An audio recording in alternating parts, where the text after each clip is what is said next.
স্ত্রীর প্রথম হক হচ্ছে স্বামীর থেকে সবচেয়ে বেশি ভালোবাসা পাওয়ার যোগ্য তার স্ত্রী। সন্তানের আগে, মায়ের আগে, বাবার আগে। ভাই, বিয়ের পরে বাবার হক পেছনে, শুনবেন আবারও বলছি, রিপিট এগেন, বিয়ের পরে বাবার হক পেছনে, মায়ের হক পেছনে, সন্তানের হক পেছনে, ইভেন ভাই বোন আত্মীয় স্বজন ফ্রেন্ড সার্কেল সবাই ব্যাক। সবার আগে আপনার স্ত্রীর অধিকার। ইসলাম ও মাই গড, সবার আগে তার অধিকার।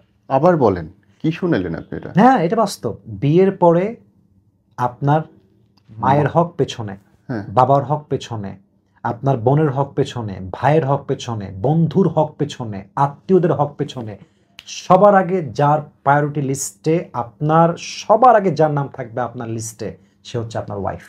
ও সবচেয়ে দামি, এটা খোদা। রাসূলের হাদিস। আপনার বউ সবচেয়ে বড় তো অধিকার একটা রাখে। লাইনেই জীবনের সব সমস্যার সমাধান। সমাধান। অথচ এখানে সব ভেজাল। সব ভেজাল এখানে। কেউ মাকে দাম দিয়ে ফেলছে, কেউ স্ত্রীকে ডাউন করে ফেলছে, কেউ স্ত্রীকে আকাশ উড়াচ্ছে, মাকে ডাউন করে ফেলছে।